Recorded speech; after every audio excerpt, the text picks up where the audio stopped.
मिठाचं कवच, उन्हाची ऊब, सुक्या बांगड्याचा सुवास जगात खूप.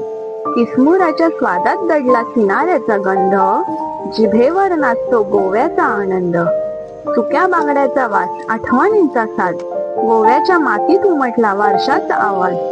किसमुराच्या घासात दडलेली मायेची छाया, प्रत्येक कणात दिसते किनाऱ्याची माया. मीठ ऊन समुद्राचा संगम, सुक्या बांगड्याची किसमूर म्हणजे खवय्यांचा उत्सव.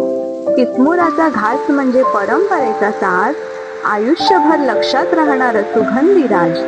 साध्या भाकरीसोबत घास सोन्यासारखा झाला, गोव्याच्या समुद्री वारसा जिभेवर खुलून आला. साध्या भाकरीसोबत घास सोन्यासारखा झाला, गोव्याचा समुद्री वारसा जिभेवर खुलून आला. नमस्कार, मी प्राची शेटवेरेकर आणि आज आपण गोव्याच्या किनाऱ्यावरून ते थेट स्वयंपाकघरातील एक भन्नाट आणि खास रेसिपी पाहणार आहोत. ती म्हणजे सुक्या बांगड्याची किसमूर. चला तर मग या प्रत्येक रेसिपीचा अनोखा टप्पा जाणून घेऊया आणि ऐकूया त्याचे काही किस्से जे आपल्याला गोव्यातील परंपरा, समुद्री वारसा आणि चवीच्या अद्भुत प्रवासाशी जोडून ठेवतात.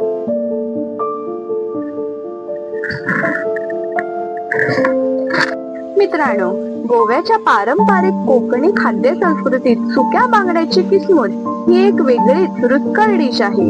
उन्हाळ्यात किंवा पावसाळ्यानंतर सुकवून ठेवलेल्या बांगड्यांचा खमंग वास, नारळाची गोडसर चव आणि कांद्याचा तिखटसर झणझणीतपणा हे सगळं एकत्र आलं की तयार होती ही चवदार किसमूर.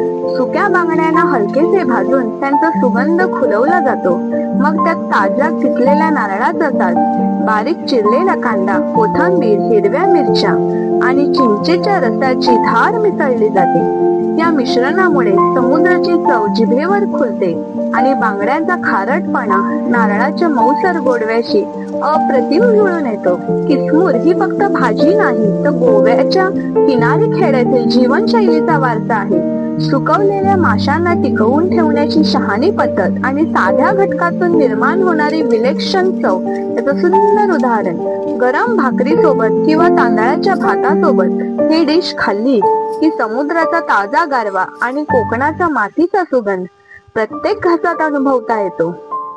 गोव्याच्या किनारपट्टीवर सुक्या बांगड्याची किसमूर ही केवळ एक चविष्ट डिश नाही, तर शतकांपासून चालत आलेल्या मच्छीमार संस्कृतीचा जिवंत पुरावा आहे. समुद्रकिनारी वसलेल्या गावांमध्ये पावसाळा सुरू झाला की समुद्रात मासेमारी थांबायची. त्या काळात ताजे मासे मिळणे कठीण व्हायचं, त्यामुळे मच्छीमार कुटुंबांनी उन्हाळ्याच्या तीव्र उन्हात बांगड्यांसारखे मासे मीठ लावून वाऱ्यात सुकवून ठेवण्याची परंपरा निर्माण केली. हीच परंपरा पुढे सुक्या बांगड्याची किसमूर या खास पदार्थाच्या जन्माला कारणीभूत ठरली. गोव्याच्या पोर्तुगीज सत्ता काळात सुक्या माशांच्या जतनाची पद्धत अधिक पक्की झाली. पोर्तुगीजांनी मीठ निर्मितीच्या तलावांना चालना दिल्याने गोव्यात मीठ सहज उपलब्ध होत, त्यामुळे बांगड्यासारखे मासे मीठ लावून दीर्घकाळ टिकवण्याची कला अधिक विकसित झाली. याच काळात कोकणी घरामध्ये नारळाचा उगम, विपुलत्व, लिंबू, कांदा आणि हिरव्या मिरच्या यांचा वापर करून झटपट तयार होणाऱ्या किसमूरच्या डिशेस तयार केल्या जाऊ लागल्या. उन्हाळ्यातील कोरड्या वाऱ्यात सुकवलेल्या बांगड्यांना पावसाळ्यात भाजून त्यात किसलेला नारळ, तिखटसर मिरच्या आणि लिंबाचा किंवा चिंचेचा रस मिसळण्याची ही पद्धत मच्छीमार स्त्रियांनी आपापल्या घरातून पिढ्यानपिढ्या जपली. त्यामुळे आजही सुक्या बांगड्याची किसमूर ही केवळ भूक भागवणारी डिश नसून गोव्याच्या समुद्री हवामानाशी जुळवून घेतलेल्या लोकांच्या शहाणपणाची, टिकाऊ स्वयंपाक कलेची आणि कोकणी चवीच्या वारशाची जिवंत कहाणी सांगते. सुक्या बांगड्याची किसमूर ही गोव्याची पारंपरिक डिश असून ती आरोग्यासाठीही पोषण मूल्यांनी समृद्ध आहे. बांगड्यात नैसर्गिकरित्या ओमेगा 3 फॅटी ऍसिड, उच्च प्रतीचे प्रोटीन, कॅल्शियम, फॉस्फरस, आयोडीन आणि सेलेनियम यासारखे महत्वाचे घटक भरपूर प्रमाणात असतात, जे हृदयाचे आरोग्य, हाडांची मजबूती आणि रोगप्रतिकारक शक्ती वाढवतात. किसमूर मध्ये वापरलेला ताजा नारळ ऊर्जा देणारे चांगले फॅट्स पुरवतो.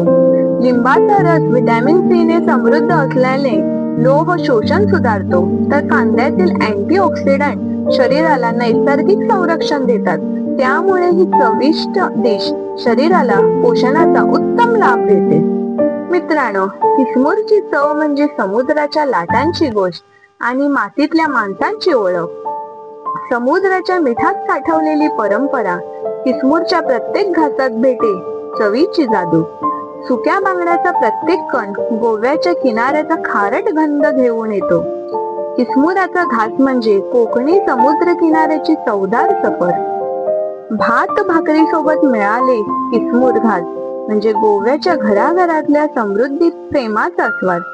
भात भाकरी सोबत मिळालेला किसमूर घास म्हणजे गोव्याच्या घराघरातल्या समृद्धी प्रेमाचा घास. मित्रांनो, तुम्हाला जर हा व्हिडिओ आवडला असेल तर नक्की लाईक, शेअर आणि सबस्क्राईब करायला अजिबात विसरू नका. आता तुमचा निरोप घेते. लवकरच भेटू एका नव्या व्हिडिओ सोबत.